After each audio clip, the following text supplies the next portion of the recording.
நம்மளில் சில பேர் ரொம்ப தைரியமாக இருப்பாங்க. நாம் கூட சொல்கிறது உண்டு, அந்த ஆளுகிட்ட வர்றதுக்கு எமன் கூட பயப்படுவான் அப்படின்னு சொல்கிறது உண்டு. தைரியசாலிகளை நெருங்கிறதுக்கு எமன் பயப்படுவான் அப்படின்னு சொல்கிறது உண்மை தான். அது பொய் இல்லை. மன வலிமை இருக்குது பாருங்கள், அது மனுஷனை காப்பாற்றும். இது மருத்துவ ரீதியான உண்மை. உடல் கோளாறுகள் மன ஆரோக்கியத்தை பாதிக்கும். மன எழுச்சி, மன போராட்டம் இதெல்லாம் உடல் இயக்கத்தில் மாறுதலை உண்டாக்குது.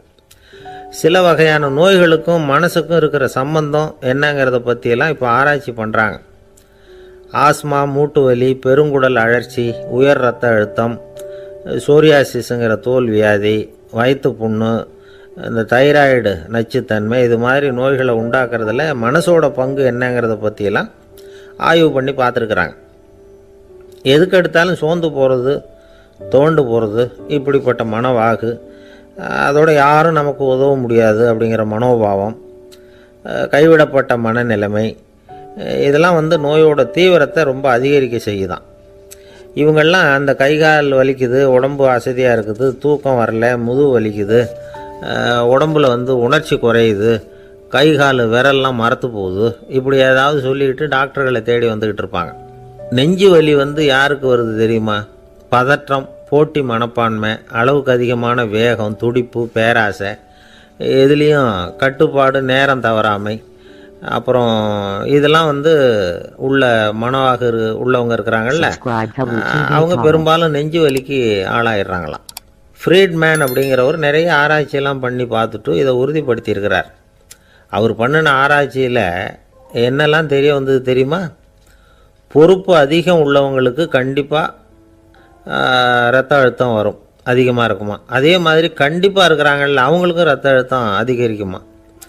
ரத்த அழுத்தம் தனக்கு அதிகமாக இருக்குங்கிறத தெரிஞ்சுக்கிட்டவங்க தலைவலி, மயக்கம், இந்த தலை சுத்தல், அசதி, இது மாதிரியான உணர்வுகளை அவங்களுக்கு வந்துடும், அது மாதிரி உணர்வு. ஆனால் உண்மை என்ன தெரியுமா? இதெல்லாம் ரத்த அழுத்தத்தினால இல்லை. ரத்த அழுத்தம் கட்டுப்பாட்டுக்குள்ளே இருந்தால் கூட இவங்க இப்படி நினைக்கிறாங்களாம். இதுக்கு காரணம் மனசு தான் அப்படிங்கிறார் அவர். சில பேர் எப்படி தெரியுமா?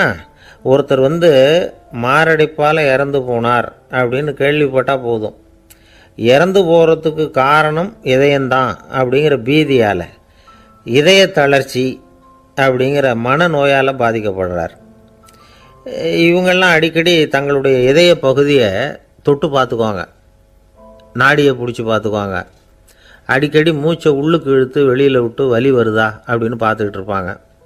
வேறு எங்கேயாவது வலிச்சா கூட நெஞ்சை வலிக்குதா அப்படின்னு பார்ப்பாங்க. நெஞ்சு வலிக்குதுன்னு கூட சில பேர் சொல்ல ஆரம்பிச்சிருவாங்க.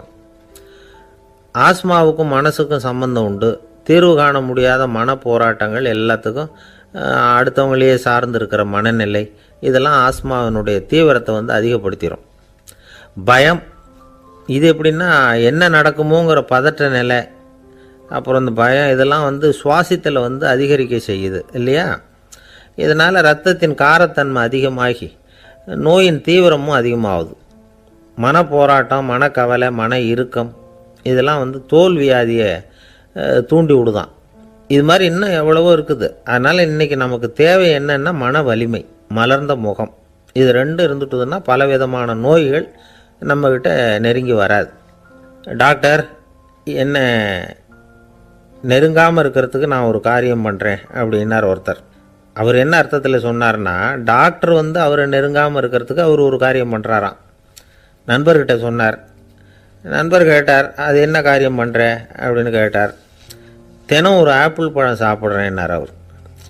ஏன்னா ஆங்கிலத்தில் ஒரு பழமொழி சொல்லுவாங்கள்ல, an apple a day keeps doctor away அப்படிம்பாங்க. ஒரு ஆப்பிள் பழம் சாப்பிட்டா டாக்டர் விலகியே இருப்பார், டாக்டர்கிட்ட போக வேண்டிய அவசியம் இருக்காது அப்படிங்கிறதுக்காக அந்த பழமொழி சொல்கிறது. என்ன, நான் யாருமே நெருங்காமல் இருக்கிறதுக்கு நான் ஒரு காரியம் பண்ணுறேன்னார் இன்னொருத்தர். டாக்டர் நெருங்காமல் இருக்கிறதுக்கு ஆப்பிள் பழம் சாப்பிட்றேன்னார் அவர். என்னை யாருமே நெருங்காமல் இருக்கிறதுக்கு நான் ஒரு காரியம் பண்ணுறேன்னார் இன்னொருத்தர். அது என்னன்னு கேட்டோம். தினம் ஒரு பூண்டு சாப்பிட்றேன்னார். ஏ கார்லிக் எ டே கீப்ஸ் எவ்ரிபடி அவே அப்படின்னு அதுக்கு ஒரு புது விளக்கமும் கொடுத்தார். இணைபிரியாத 2 நண்பர்கள் இருந்தாங்களாம். 2 பேரும் விடாமல் சிகரெட் குடிக்கிறவங்க. அதில் ஒருத்தன் செத்து போட்டான். இன்னொருத்தன் அதுக்கப்புறம் 2 சிகரெட்டாக குடிக்க ஆரம்பித்தானா. ஏன் இப்படி பண்ணுறேன்னு கேட்டிருக்காங்க. நான் ஒரு சிகரெட்டு தான் குடிக்கிறேன், செத்து போன என்னுடைய ஃப்ரெண்டு இருக்கானே, செத்து போனவன், அவனுக்காக இன்னொரு சிகரெட்டு குடிக்கிறேன் அப்படின்னு நானா. இது ரொம்ப ஆபத்து, விட்டுடு அப்படின்னு சொல்லியிருக்காங்க. சரின்னு ஒத்துக்கிட்டான். ஆனால் அதுக்கப்புறமும் ஒரு சிகரெட் வீதமாக குடிச்சிக்கிட்டே இருந்தான். சிகரெட்டு பழக்கத்தை நீ இன்னும் விடலையான்னு கேட்டாங்களாம். அந்த பழக்கத்தை நான் எப்போவோ விட்டுட்டேன், இப்போ நான் குடிக்கிறது என் ஃப்ரெண்டுக்காக அப்படின்னு நானா. இவங்கெல்லாம் எப்படி திருந்துறது? Subscribe Hello TV Tamil. ஒரு மனுஷனை பார்த்து என்கிட்ட வாலாட்டாதே அப்படின்னு சொன்னா அவன் நம்மகிட்ட ஏதோ வம்புக்கு வர்றான்னு அர்த்தம். ஒரு நாயை பார்த்து யாரும் என்கிட்ட வாலாட்டாதே அப்படின்னு சொல்றது இல்லை. ஏன்னா நாய் வாலாட்டுனா அது நம்மகிட்ட தன்னுடைய நன்றியை தெரிவிக்கிறதாக நினச்சிக்கிட்டு இருக்கிறோம். ஆனால் அது அப்படி இல்லை அப்படின்னு சொல்கிறாங்க அது சம்பந்தமான நிபுணர்கள். ஒரு நாய் தன்னுடைய வாலை இந்த பக்கமும் அந்த பக்கமுமா இப்படியும் அப்படியும் ஆட்டிக்கிட்டு இருந்தா அது பதட்டத்தில் கூட இருக்கலாம். நாய் நட்பாக இருந்தாலும் வாலாட்டும், ஆத்திரத்தில் இருந்தாலும் வாலாட்டும், கோபத்தில் இருந்தாலும் வாலாட்டும், குழப்பத்தில் இருந்தாலும் வாலாட்டும், மகிழ்ச்சியாக இருந்தால் கூட அது வாலாட்டும். அதை நாம் தப்பாக புரிஞ்சுக்கிட்டு அதுக்கிட்ட போய் மாட்டிக்கக்கூடாது. நாயை பற்றி எனக்கு நல்லா தெரியும் அப்படின்னு சொல்கிறவங்க கூட அதுக்கிட்ட கடி வாங்கிட்டு நிற்கிறது உண்டு. நிபுணர்கள் என்ன சொல்கிறாங்க தெரியுமா?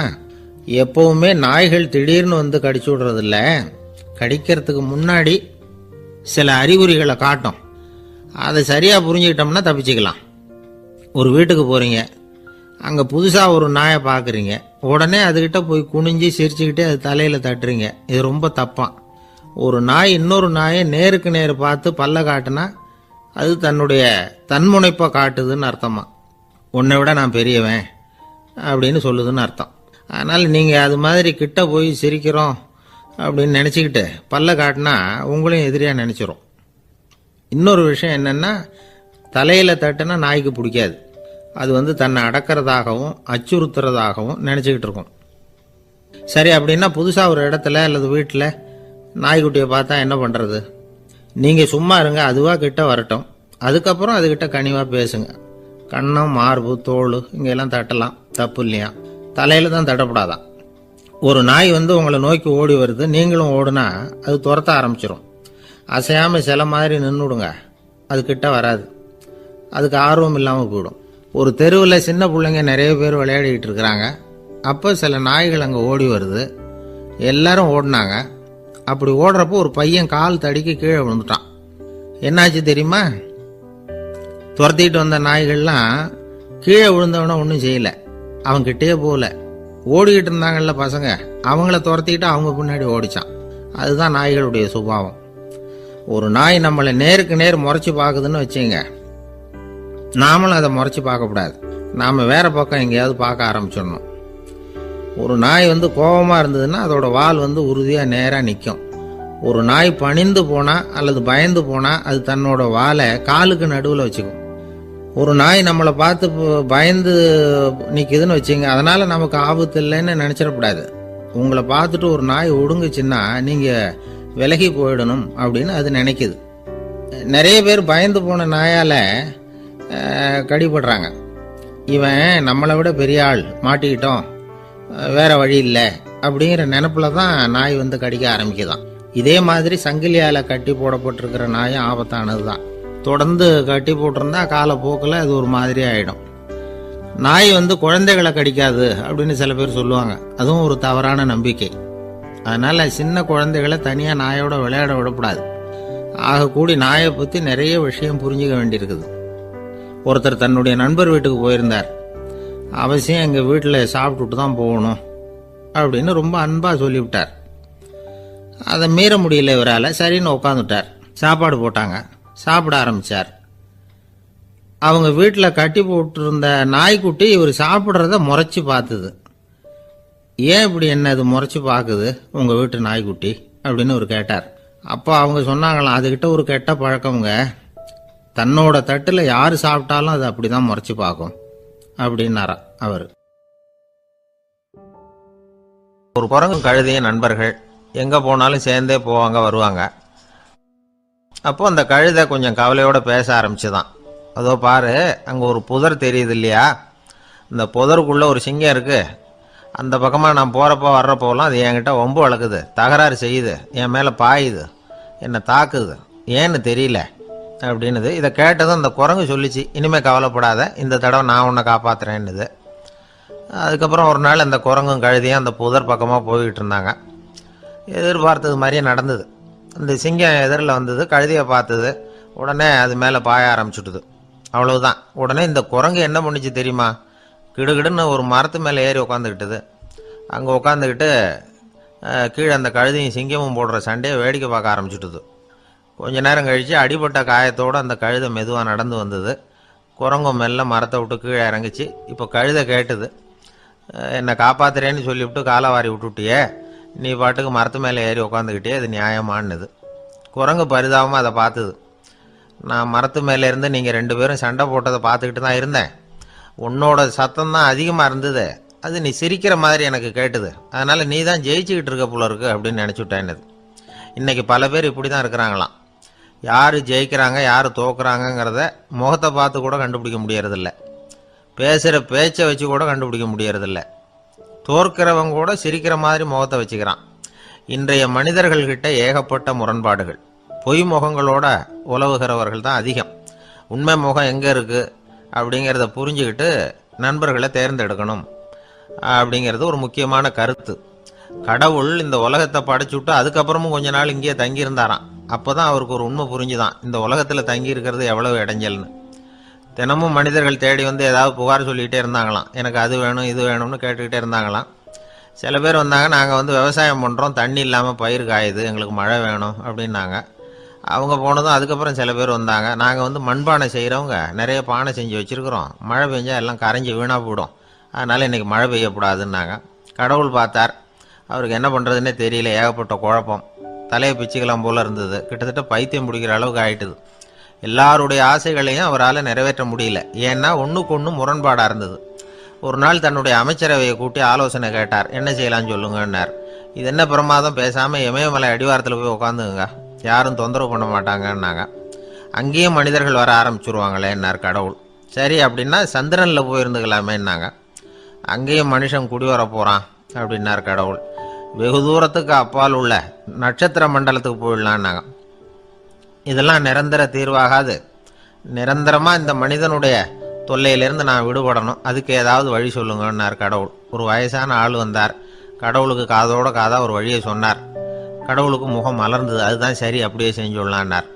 அந்த ஆள் சொன்ன ரகசியம் என்ன தெரியுமா, மனிதனால் அடைய முடியாத ஒரு இடம் இருக்குது, அது வேற எங்கேயும் இல்லை, அவனுக்கு உள்ளே இருக்குது, அங்கே போய் மறைஞ்சிங்க, அதுக்கப்புறம் மனிதர்களால் உங்களுக்கு தொந்தரவு இருக்காதுன்னார். மனிதன் நினைக்காத இடம் அதுதான். அதாவது உள்ளுக்குள்ளே இருக்கிற உண்மையை புரிஞ்சிக்காம வெளியில் எங்கேயோ அது இருக்கிறதாக நினச்சி வரட்டிக்கிட்டு அலையிறான் மனுஷன். உள்ளே இருக்கிற உண்மை புரிஞ்சா நாம் தன்னம்பிக்கையோடு தலை நிமிர்ந்து வாழலாம். வேடிக்கையாக ஒரு கதை சொல்லுவாங்க, இதை பாருங்கள், நம்ம பையன் எங்கே பணம் வச்சாலும் எடுத்து விடுறான், என்ன பண்ணுறதுன்னாங்க அம்மா. அப்பா கொஞ்சம் நேரம் யோசனை பண்ணார். அதுக்கப்புறம் சொன்னார், அவன் கண்ணில் படாத இடமா, நம்ம வீட்டில் இருக்கிறது ஒரே இடம்தான், அங்கே பணத்தை வை திருட்டு போகாதுன்னார். அது எந்த இடம்னு கேட்டாங்க. அதுதான் அவன் பாட புஸ்தகம், அதில் வச்சிரு, அவன் தொடவே மாட்டான், பாட புத்தகத்தை தொடாமல் பரீட்சையில் வெற்றி பெற முடியாது அப்படிங்கிறத புரிஞ்சுக்கணும். உள்ளே இருக்கிற உண்மையை தொடாமல் வாழ்க்கையில் வெற்றி பெற முடியாது. அதனால் உண்மையை புரிஞ்சுக்கிட்டா வாழ்க்கையில் வெற்றி நிச்சயம். ஒருத்தரை பார்த்து உன்னுடைய நண்பர்கள் யார் அப்படின்னு ஒரு கேள்வி கேட்டு பாருங்க. கொஞ்சம் யோசித்து பதில் சொல்லுவாங்க. அவங்ககிட்டயே உன்னுடைய எதிரிகள் யார் அப்படின்னு கேளுங்க, கடகடன்னு ஒப்பிச்சிருவாங்க. நம்ம மனசு இருக்க, அது எப்படின்னா நம்ம நண்பர்களை விட எதிரிகளை அது நல்லா ஞாபகத்தில் வச்சுக்கும். இது ஒரு ஆச்சரியமான உண்மை. உங்களால் நண்பர்களை மறந்துட முடியும், ஆனால் எதிரிகளை மறந்துட முடியாது. இது ஒரு வேடிக்கையான நிலைமை தான். அழகான தருணங்களை நாம் ஏன் மறந்துடுறோம்? இது இயற்கை. ஏன்னா நம்ம மனசு மலர்களை கவனிக்கிறது இல்லை, அதில் இருக்கிற முள்ளை தான் கவனிக்குது. தன்னை காயப்படுத்துகிற எதையும் அது உடனே கண்டுகொள்ளுது. ஒரு தெளிந்த சிந்தனை உடைய மனசு மிக அழகாக உள்ள எல்லாத்தையும் கவனிக்கும். அது நன்றியுடன் உணரக்கூடிய எல்லாத்தையும் பார்த்து குறிச்சிக்கும். இப்படிப்பட்டவங்க வாழ்க்கை இயல்பாகவே நல்லா அமையும். அது ரொம்ப அபூர்வம். மனசில் உள்ள ஒரு சிறிய அமைப்பை மாற்றுவதை பொறுத்து தான் இந்த விஷயம் அப்படிங்கிறார் ஓஷோ. ஒரு யூத கோவில் இருந்து தான், அது யூதர்களின் மடமாகவும் இருந்தது. அங்கே ஒரு தலைமை குரு, அவர் ரொம்ப கண்டிப்பானவர். அந்த கோவிலை ஒட்டி ஒரு தோட்டம். ஒரு நாள் காலையில் அந்த தோட்டத்தில் 2 இளம் யூதர்கள் நடந்து போய்கிட்டு இருக்கிறாங்க. காலையில் 1 மணி நேரம், மாலையில் 1 மணி நேரம் அவங்க அந்த தோட்டத்தில் நடக்கிறதுக்கு அனுமதி உண்டு. மற்ற நேரங்களில் அவங்க மத புத்தகங்களை படிக்கணும், பிற விதிமுறைகளை கடைபிடிக்கணும். அந்த 2 பேருமே தொடர்ந்து புகைப்பிடிக்கிற பழக்கம் உள்ளவங்க. ஆனால் கோவில் மடத்தில் இருக்கிறப்போ அவங்க புகைப்பிடிக்க முடியாது, அது கடுமையான குற்றம். சரி, நாம் தோட்டத்தில் இருக்கிறப்போவாவது புகைப்பிடிக்கலாமா அப்படின்னு ஒரு ஆசை அவங்க 2 பேருக்குமே. இருந்தாலும் பயம். இப்படி கேட்டால் மதகுரு என்ன சொல்லுவாரோ அல்லது என்ன செய்வாரோங்கிற பயம். இப்படியே கொஞ்ச நாள் ஆச்சு. ஒரு நாள் இந்த 2 பேரில் ஒருத்தன் ரொம்ப கலங்கி போய் அந்த கோவிலிருந்து வெளியில் வந்துக்கிட்டு இருந்தான். வந்தவன் நேராக தோட்டத்து பக்கம் போனான். அங்கே இன்னொருத்தன் ஆனந்தமாக புகை பிடிச்சிக்கிட்டு இருக்கிறான். அதை பார்த்ததும் இவனுக்கு அதிர்ச்சி. அட கடவுளே, என்ன இது, நீ கேட்காமலே ஆரம்பிச்சிட்டியா அப்படின்னா. இல்லை நான் கேட்டுவிட்டு தான் ஆரம்பிச்சிருக்கேன்னா அவன். அப்படியா, என்ன மனுஷன் இவர், நானும் தான் கேட்டேன், என்னை கண்ணாபுண்ணான்னு திட்டிவிட்டார். இது என்ன கோவிலா இல்லை நரகமா? உனக்கு புகை பிடிக்கணும்னு ஆசையாக இருந்தால் நரகத்துக்கு போகணும்னு சொல்லிவிட்டார். அது சரி, உன்னை மட்டும் எப்படி அனுமதிச்சார் அப்படின்னு கேட்டான் இவன். அவன் சிரிச்சுக்கிட்டே, நீ எப்படி கேட்ட சொல்லு அப்படின்னா. நாம் இந்த தோட்டத்துக்கு வர அனுமதிக்கப்பட்டிருக்கிறதே ஜபத்துக்காகத்தானே, அதனால் நான் ஜபம் சொல்லும் பொழுது புகை பிடிக்கலாமா அப்படின்னு கேட்டேன். அதுக்கு தான் அவர் சத்தம் போட்டு என்னை அடிக்கவே வந்துட்டார் அப்படின்னா இவன். நீ ஒரு மாதிரியாக கேட்டிருக்க, நான் வேற மாதிரியாக கேட்டிருக்கிறேன். ஜெபம் சொல்லும்போது புகை பிடிக்கலாமான்னு நீ கேட்டிருக்க. ஐயா, புகை பிடிக்கும் பொழுது ஜபிக்கலாமா அப்படின்னு நான் கேட்டேன். அதில் தப்பு ஒன்றும் இல்லை அப்படின்னு பதில் சொல்லிட்டார் அப்படின்னா. ஒரு சிறிய மாற்றம்தான் அது மிகப்பெரிய மாறுதலை ஏற்படுத்தி விட்டது. மனசு நல்ல விதமாக சிந்திக்க ஆரம்பிச்சதுன்னா மகிழ்ச்சிக்கு பஞ்சம் இல்லை. ஒரு கஞ்சன் ஆற்றுல விழுந்துட்டான். வெள்ளத்தில் தத்தளிச்சுக்கிட்டு இருக்கிறான். கரையில் நின்ன ஒருத்தர், உன் கையை கொண்டா இப்படி பிடிச்சி இழுத்து கரையில் சேர்த்து விடுறேன்னார். எதையும் கொடுத்து பழக்கம் இல்லாத அவன் கையையும் கொடுக்க மாட்டேன்னுட்டான். இவர் பார்த்தார். உன் கையை கொடுன்னு சொல்கிறதுக்கு பதிலாக நான் என் கையை கொடுக்குறேன் பிடிச்சிக்கோ அப்படின்னார். அவன் கப்புன்னு பிடிச்சிக்கிட்டான், இழுத்து கரையில் போட்டார்.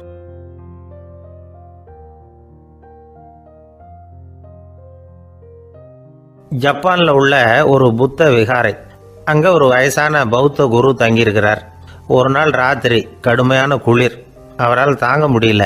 பார்த்தார், மரத்தில் செஞ்ச புத்த சிற்பங்கள் அங்கே நிறைய இருந்தது. அதில் ஒன்றை எடுத்து அதுக்கு தீ மூட்டி அந்த நெருப்பில் குளிர் காஞ்சிக்கிட்டு இருக்கிறார். மர சிற்பம் தீ வச்சதும் படபடன்னு வெடிக்க ஆரம்பிச்சுட்டுது. அந்த சத்தத்தை கேட்டதும் அந்த புத்த விகாரையின் குருக்கள் வெளியில் ஓடி வந்தார். இவர் ஆனந்தமாக குளிர் காஞ்சிக்கிட்டு இருக்கிறார். அவரால் பொறுத்துக்க முடியல. தெருவில் தெரிஞ்சுக்கிட்டு இருந்த அந்த பெரியவரை இங்கே தங்க அனுமதித்ததே அவர் தான். இவர் இப்படி பண்ணுறாருன்னு நினச்சிக்கிட்டே அவரை கோபமாக பார்த்தார். ஏன் இப்படி கோபமாக பார்க்குறீங்க, இப்படி வந்து உட்காருங்க அப்படிங்கிறாரு இவர். அவருக்கு இன்னமும் கோபம் வந்துட்டுது. எங்கள் கடவுளை வந்து எரிச்சுட்டிங்களே அப்படின்னு சத்தம் போட்டாராம். அப்படியா அப்படின்னு கேட்டுக்கிட்டே அந்த சாம்பலை கிளறினார் இவர். என்ன செய்கிறீங்கன்னு கேட்டிருக்காரு அவர். நான் எலும்புகளை தேடுறேன்னாராம். நீங்கள் ஒரு பைத்தியம், இது ஒரு மர சிற்பம், இதில் எலும்புகள் கிடையாது அப்படின்னாராம். அவருக்கு கோபம் வந்துட்டுது. உடனே வெளியில் போங்கன்னு கத்தியிருக்கார். வெளியில் தள்ளி கதவையும் சாத்தி விட்டாராம். மறுநாள் காலையில் கதவை திறந்து பார்த்தா அந்த வயசான பெரியவர் ஒரு மைல்கல் மேலே சில காட்டு பூக்களை வச்சு புத்தம் சரணம் கச்சாமின்னு சொல்லிக்கிட்டே இருக்கிறார். இவருக்கு சந்தேகமாக போட்டுது. கிட்ட போனார். என்ன செஞ்சுக்கிட்டு இருக்கீங்கன்னு கேட்டார். இது என்னுடைய காலை நேர பிரார்த்தனைனாராம். நிஜமாகவே நீங்கள் ஒரு பைத்தியமாக தான் இருக்கணும், ஏன்னா அது ஒரு மைல்கல் அப்படின்னாராம். இப்போ அந்த பெரியவர் சொன்னாராம், நீங்கள் ஒரு மரத்தை புத்தராக நினைக்கும் பொழுது நான் ஏன் ஒரு மைல்கல்ல புத்தராக நினைக்கக்கூடாது? நான் வந்து புத்தரை எரிக்கலாம், ஏன்னா அவரை நான் நேசிக்கிறேன். அந்த சிற்பம் வந்து மரத்தால் ஆனதுங்கிறது எனக்கு தெரியும். நான் ஒரு மைல்கல்லை தொழலாம், ஏன்னா அது எனது பூக்களை தாங்குது. நான் இந்த மைல்கல்லுக்குள்ளே மறைஞ்சிருக்கிற புத்தரை பார்க்குறேன். யாராவது ஒரு சிற்பி இதை சிலையாக்கினாதான் நீங்கள் புத்தரை பார்க்க முடியும். அன்னைக்கு ரொம்ப குளிராக இருந்தது. நான் எனக்குள்ளே இருக்கிற புத்தரையும் பாதுகாக்கணும். உள்ளே இருக்கிற புத்தரை காப்பாற்றுறதுக்காக வெளியில் உள்ள புத்தரை எரிக்கலாம், அதில் ஒன்றும் தப்பு இல்லை. அது அவருடைய போதனையிலேயே இருக்குது. உனக்குள் ஜோதியாக இரு அப்படிங்கிறது அவருடைய போதனை. என்னுடைய புத்தர் வந்து குளிரில் நடுங்கிட்டு இருந்தார். அந்த மர சிற்பங்கள் வெயில் மழையில் உணர்ச்சி இல்லாமல் இருந்தது, அதனால் அப்படி பண்ணினேன். ஆனால் நீங்கள் என்ன பண்ணீங்க? நான் ஒரு மர புத்தரை எரிச்சதுக்காக உயிருள்ள புத்தரை வெளியில் தள்ளி கதவை சாத்தினீங்க அப்படின்னாராம் அந்த பெரியவர். உண்மையான பக்திங்கிறது இதுதான். அதாவது உனக்குள் ஜோதியாக இரு அப்படின்னு புத்தர் சொன்னார் இல்லையா, அது மாதிரி தனக்குள் ஜோதியாக இருக்கிற இந்த காலத்து ஆசாமிகள் நிறைய பேர் உண்டு. எப்பவும் போதையிலேயே இருக்கிறவங்க. ஒரு நாள் நடு ராத்திரி ஒரு மது கடையில் ஒரு ஆள் அங்குள்ள சிப்பந்திகள் கிட்ட கேட்டுக்கிட்டு இருக்கிறான். மறுபடியும் இந்த கடை எப்போ திறப்பாங்கன்னு கேட்டானா. நாளைக்கு காலையில் 8 மணிக்கு திறப்பாங்க அப்படின்னு நானா அங்கே இருந்த ஆள். அவன் திருப்பி திருப்பி அதையே கேட்டுக்கிட்டு இருக்கான். இவனுக்கு பதில் சொல்லி சொல்லி அழுத்து போச்சு. அதான் சொல்கிறேன் ஐயா, நாளைக்கு காலையில் வா அப்படின்னாங்களாம். அதுக்கு இவன், நான் வர்றதுக்காக கேட்கலையா, நேத்திக்கு வந்தவன் உள்ளேயே மாட்டிக்கிட்டேன், வெளியில் போகிறதுக்காக கேட்டேன் அப்படின்னானான். இன்பம் துன்பம் இது ரெண்டும் சேர்ந்தது தான் வாழ்க்கை. இது எல்லாரும் சொல்லிகிட்டு இருக்கிற ஒரு உண்மை. அது சரி, இது ரெண்டும் வர்றதுக்கு என்ன காரணம்? துறவி ஒருத்தர் யோசித்து பார்த்துருக்கார். இன்ப துன்பம் தோன்றுவதற்கு முக்கியமாக 6 காரணங்கள் உண்டு அப்படிங்கிறார் அவர். அது என்னங்கிறத நாமளும் தெரிஞ்சு வச்சுக்குவோமே. இப்போ முதல் காரணம் சுயநலம். ஒரு தாயார் வந்து தன்னுடைய சுயநலம் கருதி தன்னுடைய மகன் இன்பமாக இருக்கணும்னு ஆசைப்படுறாங்க. மகனும் அப்படியே ஆசைப்படுறான். அதனால் தாயாரின் இன்ப துன்பங்களை பார்த்துட்டு மகனும் இன்ப துன்பம் அடையிறான். அந்த அம்மாவுக்கும் அதே நிலைமை தான். 2வது காரணம் உறவு. நான் துறவியான பிறகு கூட உறவுங்கிற காரணத்தினால தான் தாயாருடைய சுக துக்கங்களை கண்டு நானும் சுக துக்கம் அடைகிறேன். என் தாயாருடைய நிலைமையும் இதுதான் அப்படிங்கிறார் ஒரு துறவி. 3வது காரணம் என்னென்னா அறிமுகம். எனக்கு அறிமுகமான ஒருத்தரை ரயில் நிலையத்தில் சந்திக்கிறேன். அவர் தன்னுடைய பணப்பையை எங்கேயோ தொலைச்சிவிட்டு வருத்தப்பட்டு இருக்கிறார். நானும் வருத்தப்படுறேன். அந்த சமயத்தில் யாரோ ஒருத்தர் இதுதானே அவங்க பணப்பை அப்படின்னு சொல்லி கொண்டாந்து நீட்டுறார். பணப்பையை தொலைச்சவர் சந்தோஷப்படுறார், நானும் சந்தோஷப்படுறேன். இது அந்த துறவி சொல்கிற அனுபவம். 4வது காரணம் என்னென்னா கருணை. எனக்கு முன்னே பின்னே தெரியாத ஒருத்தனை யாரோ ஒருத்தன் அடித்து காயப்படுத்தி போடுறான். கருணை காரணமாக நான் அதுக்காக துக்கப்படுறேன். 5வது காரணம் எதையும் நம்புறது. ஒரு பசுமாட்டை ஒரு முரணை அடிச்சுக்கிட்டு இருக்கிறான் அப்படின்னு ஒருத்தர் வந்து நம்மகிட்ட சொல்கிறாருன்னு வைங்க, உடனே நான் துக்கப்படுறேன். இன்னொருத்தர் வந்து அந்த முரணனை போலீஸ்காரங்க பிடிச்சிட்டு போயிட்டாங்கன்னு சொல்லி சொல்கிறார், நான் உடனே சந்தோஷப்படுறேன். 3வதாக ஒருத்தர் வந்து முதல் 2 பேரும் சொன்னது பொய்யுங்கிறார். அப்போ நான் இன்ப துன்பம் ரெண்டுமே இல்லாமல் நிம்மதியாக இருக்கிறேன். இது ஒரு விதம். அடுத்தது 6வது காரணம் என்னென்னா தன்மயமாகுதல். ஒரு நாவல் படிச்சுக்கிட்டு இருக்கிறோம், அதில் வர்ற பாத்திரங்களோட நாம் ஒன்றி போயிடுறோம். அதில் வர்ற பாத்திரங்கள் சிரிச்சுதுன்னா நாமளும் சிரிக்கிறோம், அது அழுதுன்னா நாமளும் அழறோம். அதெல்லாம் வந்து அந்த துறவி சொல்கிற அனுபவ உண்மைகள். இன்ப துன்பம் இது ரெண்டும் தோன்றுவதற்கு சுயநலம், உறவு, அறிமுகம், கருணை, எதையும் நம்புறது, தன்மயமாகிறது, இது எல்லாம் தான் முக்கிய காரணம் அப்படின்னு அவர் சொல்கிறார். ஆக கூடி ஒட்டு மொத்தமாக யோசனை பண்ணி பார்த்தா பிற பொருள்கள் மீது பற்றுதல் காரணமாக தான் நாம் வந்து இன்ப துன்பம் அடையிறோம் அப்படிங்கிறத புரிஞ்சிக்க முடியுது. மனுஷன் வந்து இன்ப துன்பம் அடையிறதுக்கு 7வது காரணம் கூட ஒன்று உண்டு அப்படின்னு சொல்லிகிட்டே வந்தார் ஒருத்தர். அது என்ன அப்படின்னு கேட்டோம். அதுதான் சார் இந்த நீங்கள் சொல்லிட்டு வர்ற இன்று ஒரு தகவல்னார். எப்படி சொல்கிறீங்கன்னு கேட்டோம். இன்று ஒரு தகவல் கேட்க ஆரம்பிக்கிறப்போ மனசில் இன்பம், ஆரம்பித்த உடனே இது ஏற்கனவே கேட்ட சமாச்சாரமாச்சே அப்படின்னு நினைக்கிறப்போ துன்பம் அப்படின்னு அதுக்கு ஒரு விளக்கம் கொடுத்தார் அவர். நம்பிக்கை இல்லைன்னா இந்த உலகத்தில் நாம் வந்து நடமாடவே முடியாது. அவநம்பிக்கையோடு இருந்துக்கிட்டு இருந்தால் என்றைக்கும் அவஸ்தை தான். நாம் நம்புறது நடக்குதோ இல்லையோ அது வேறு விஷயம். ஆனால் எதையும் நம்பி தான் நாம் அடி வைக்க வேண்டியிருக்கு. வேறு ஒன்றும் வேணாம், ஒரு லாட்ரி சீட்டு வாங்குகிறோம், அது எங்கே நமக்கு விழப்போகுது அப்படிங்கிற அவநம்பிக்கையோடவா வாங்குகிறோம். பரிசு நமக்கு தான் அப்படிங்கிற நம்பிக்கை உள்ளூர இருக்கிறதுனால தான் அதை வாங்குகிறோம். இருந்தாலும் முடிவு வேறு மாதிரி ஆகிடுது. அதுக்காக மனசு சோர்ந்து போகிறதில்ல, அடுத்த மாதமும் சீட்டு வாங்குகிறோம். இந்த நம்பிக்கை தான் மனித வாழ்க்கைக்கு ஆதாரம். ஒரு கடையில் போய் டீ சாப்பிட்றீங்க, அந்த டீ நல்ல டீ தானா, அதில் விஷம் கலந்துருக்குமா அப்படிங்கிற சந்தேகம் வந்துட்டுதுன்னு வச்சுங்க. அதுக்கப்புறம் அதை எப்படி நீங்கள் சாப்பிட முடியும்? நம்பி தான் சாப்பிட்ணும். ரயில் ஒழுங்காக போய் சேருங்கிற நம்பிக்கை இருக்கிறதுனால தான் அதில் ஏறி உட்காடுறோம். லெட்டர் ஒழுங்காக போய் சேருங்கிற நம்பிக்கை இருக்கிறதுனால தான் பெட்டியில் போடுறோம். சரி, நம்ம கதையெல்லாம் நம்மளோட இருக்கட்டும். மனித நம்பிக்கை எந்த அளவுக்கு உறுதியாகவும் அறிவுபூர்வமாகவும் இருக்கணுங்கிறதுக்கு அலெக்சாண்டர் வாழ்க்கையில் நடந்த ஒரு சம்பவத்தை உதாரணமாக சொல்லலாம். இந்த உலகத்தையே ஜெயிக்கணும்னு புறப்பட்டார் அலெக்சாண்டர். ஒரு கட்டத்தில் அவர் சிட்னஸ் நதி கரைக்கு சேர்ந்தார். அந்த சமயத்தில் அவருக்கு கடுமையான நோய் வந்துட்டுது. அவர் கூடவே வந்திருந்த கிரேக்க வைத்தியர்கள் என்னென்னமோ முயற்சியெல்லாம் பண்ணி பார்த்தாங்க. இருந்தாலும் அலெக்சாண்டருக்கு வந்திருக்கிறது என்ன நோய்ங்கிறத அவங்களால கண்டுபிடிக்க முடியல. ஏன்னா அந்த பகுதியில் உள்ளவங்களுக்கு மட்டுமே அதிகமாக வரக்கூடிய ஒரு வினோதமான நோயாக இருந்தது அது. ஆனால் அவர் இருக்கிற இடம் எதிரியோட இடம், பாரசீக மன்னனோட ஆளுகைக்கு உட்பட்ட இடம். என்ன பண்ணுறது அப்படின்னு எல்லாரும் யோசனை பண்ணாங்க. பாரசீக மன்னனோட அரண்மனையில் இருக்கிற வைத்தியர் வந்தால் இந்த நோயை குணப்படுத்தி விடுவார் அப்படின்னு சொன்னாங்க.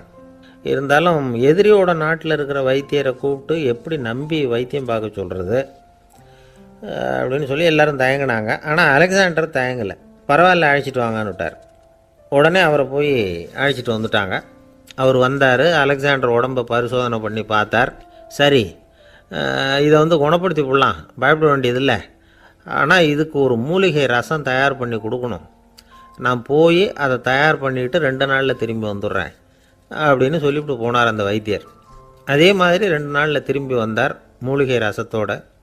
இதுக்கு இடையில் அலெக்சாண்டரோட தளபதிகளில் ஒருத்தர் ரகசியமாக ஒரு எச்சரிக்கை கடிதம் கொடுத்து அனுப்பியிருக்கிறான். அதை வாங்கி என்ன விஷயம்னு பார்த்தார். இப்போ உங்ககிட்ட வந்திருக்கிற எதிரி நாட்டு வைத்தியரை நம்பாதீங்க, அவன் கொண்டுகிட்டு வந்திருக்கிற மூலிகை ரசத்தில் விஷம் கலந்துருக்குது அப்படின்னு அதில் எழுதியிருக்கு. அதை பார்த்தார் அலெக்சாண்டர். இருந்தாலும் கொஞ்சம் கூட அலட்டிக்கலை. வைத்தியர் கொடுத்த மருந்தை வாங்கி கடகடன்னு குடிச்சுட்டு அதுக்கப்புறம் அந்த கடிதத்தில் இருந்த விஷயத்தை அந்த வைத்தியர்கிட்ட சொன்னார். வைத்தியர் திகைச்சு போயிட்டார். தன் மேலே அலெக்சாண்டர் வச்சிருக்கிற நம்பிக்கையை பார்த்து அவருக்கு ரொம்ப வியப்பு. வைத்தியர் உண்மையிலேயே நல்ல மருந்து தான் கொண்டுகிட்டு கொடுத்துருக்கிறார், அதில் விஷம்லாம் எதுவும் கலக்கலை. அதுக்கப்புறம் அலெக்சாண்டர் அந்த வைத்தியரை பார்த்து சொன்னாராம், நம்பிக்கைங்கிற அச்சாணியை ஆதாரமாக வச்சுக்கிட்டு தான் இந்த உலகம் சுற்றிக்கிட்டு இருக்குது.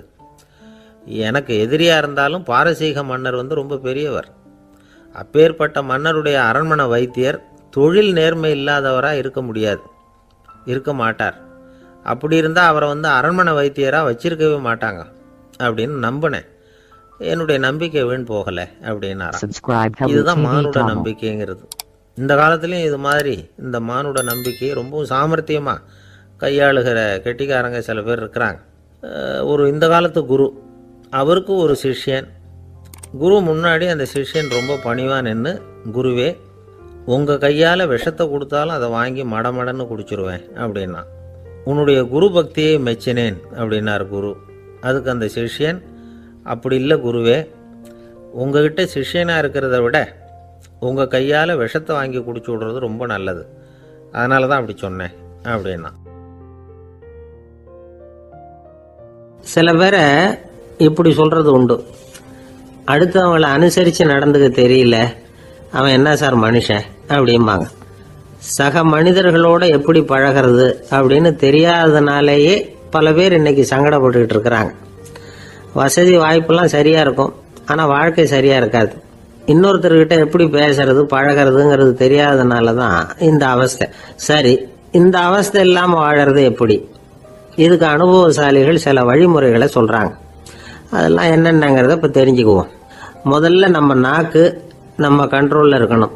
வார்த்தைகளை கொட்டிவிட்டு அதுக்கப்புறம் அள்ள முடியாமல் கிடந்து கஷ்டப்படக்கூடாது.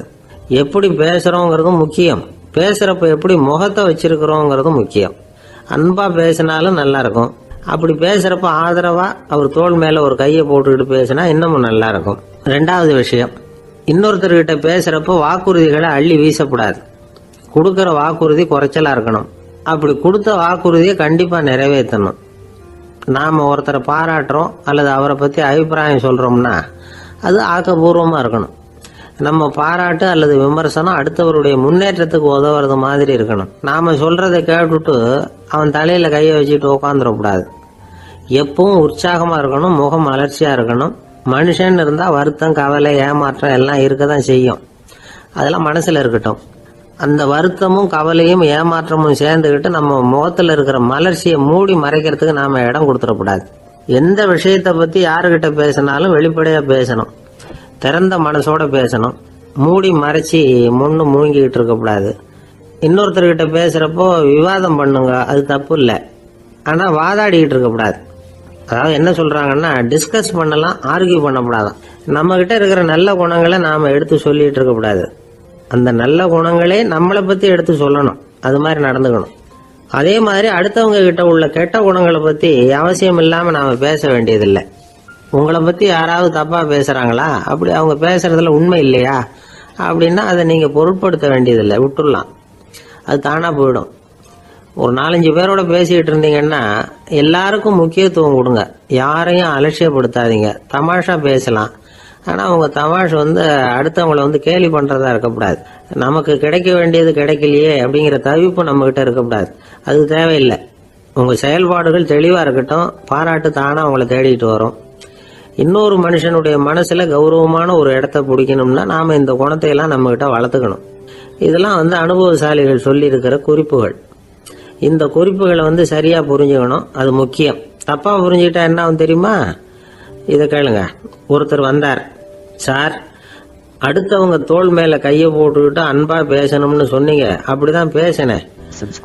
அவரு முதுக கூட தட்டி கொடுத்தேன். என் வேலை போயிட்டுது சார், வீட்டுக்கு அனுப்பிச்சிட்டாங்க அப்படின்னார். யாருக்கிட்ட அப்படி பேசுனீங்கன்னு கேட்டோம். என் முதலாளிகிட்ட சார் அப்படிங்கிறார் ரொம்ப சோகமா. இந்த உலகத்துல உண்மையாவே வேதாந்தம் பேசுறவங்களும் உண்டு. உள்ளுக்குள்ள வேற மாதிரி இருந்துகிட்டு வெளியில வேதாந்தம் பேசுறவங்களும் உண்டு. ஒரு ஆள் இருந்தார். அவரு ஒரு கடை வச்சு வியாபாரம் பண்ணிக்கிட்டு இருந்தார். மகா கஞ்சன். யாருக்கும் எந்த உதவியும் செய்ய மாட்டார். எச்சில் கையென்ன ஈர கையை கூட உதற மாட்டார். அப்படிப்பட்ட மனுஷன். அந்த ஊருக்கு ஒரு முனிவர் வந்துகிட்டு இருந்தார். வருஷத்துக்கு ஒரு தடவை வருவார். ஒரு நாள் 2 நாள் இருப்பார், அப்புறம் போயிடுவார். அந்த முனிவர் வர்றப்போலாம் இந்த ஆள் எழுந்திரிச்சு ஓடி போய் அவரை வரவேற்பான். ரொம்ப பெரிய வேதாந்தி மாதிரி அவர்கிட்ட பேசிக்கிட்டு இருப்பான். காயமே இது பொய், வெறும் காற்றடைத்த பையும்மா, தர்மம் தலைகாக்கும்மா. பணம் என்ன சார் பணம், இன்னைக்கு ஒருத்தன் கையில இருக்கும், நாளைக்கு ஒருத்தன் கையில இருக்கும், எல்லாம் மாயம். எனக்கு தான் இன்னமும் இந்த சம்சார பந்தத்திலிருந்து விடுபடுறதுக்கு நேரம் வரலேம்மா. அந்த முனிவரும் இந்த ஆள் இப்படி சொல்றதை கேட்ட உடனே, ஏப்பா அப்படி சொல்ற, இப்ப கூட நீ சரின்னு சொல்லு, உனக்கு தீட்சை கொடுத்து இதுல இருந்து விடுபடுற ஞானத்தை போதிக்கிறேன் பார். உடனே அந்த ஆள் என்ன சொல்லுவான் தெரியுமா? ஐயோ சாமி, இப்போ அது எப்படிங்க முடியும்? பிள்ளைங்கள்லாம் சின்ன சிறுசுங்க, அதுகளுக்கெல்லாம் ஒரு கல்யாணம் காட்சின்னு செஞ்சு கடமையை முடிச்சுட்டா நீங்க சொல்றபடி செஞ்சு விடலாமா. சரி, இன்னும் முனிவர் போயிடுவார். அடுத்த வருஷம் வருவார். இவன் வழக்கம் போல வேதாந்தம் பேசுவான். சரி, தீட்சை கொடுக்குறேன் வா அம்பார். பேரம் பேத்தியை பார்க்கணும், கோர்ட்ல கேஸ் ஒன்று இருக்கு, அது முடியணும் அப்படின்னு தயங்க ஆரம்பிச்சிருவான். எல்லாம் சொல்லுவான், ஆனா குடிக்கிறதுக்கு தண்ணி கூட கொடுக்க மாட்டான். ரொம்ப வருஷம் கழிச்சு மறுபடியும் ஒரு நாள் அந்த ஊருக்கு முனிவர் வந்தார். இவன் கடைக்கு வந்தார். அப்புறம் அங்கே கல்லாவில் நம்ம ஆள் இல்லை. அவன் புள்ள தான் உட்காந்துருக்கிறான். அப்பாவை போலவே புள்ளையும் எழுந்திரிச்சு ஓடியாந்து முனிவரை வரவேற்றான். அப்பா எங்கன்னு விசாரிச்சார் முனிவர். ஐயோ, அதை ஏன் கேட்குறீங்க சாமி? உங்ககிட்ட தீட்சை வாங்கி இந்த சம்சார பந்தத்திலேருந்து விடுதலை பெறணும்னு சொல்லிக்கிட்டே இருப்பார். அது நிறைவேறாமலே போய் சேர்ந்துட்டார். போன மாதம் ஒரு நாள் திடீர்னு நெஞ்சு வலிக்குதுன்னார். அவ்வளவுதான், போட்டுன்னு போயிட்டார் அப்படின்னு புலம்புனான் பையன். இதை கேட்டதும் முனிவர் சிரிச்சாரான். அவன் எங்கடா போவான்? உன் அப்பா எங்கேயும் போகல, இதோ வாழை ஆட்டிக்கிட்டு உன் காலடியிலே இருந்துகிட்டு இருக்கான் பார் அப்படின்னு சொல்லி அங்கே நின்றுகிட்டு இருந்த ஒரு நாயை சுட்டி காட்டினாரான். என்ன சாமி சொல்றீங்க அப்படின்னு ஆச்சரியமா கேட்டிருக்கான் பையன். உடனே முனிவர் அந்த நாயோட தலையில ஒரு தட்டு தட்டி பேசுறா அப்படின்னாரான். உடனே அந்த நாய் வேதாந்தம் பேச ஆரம்பிச்சுட்டு தான். காயமே இது போய் வெறும் காற்றடைத்த பைய அப்படின்னு தான்.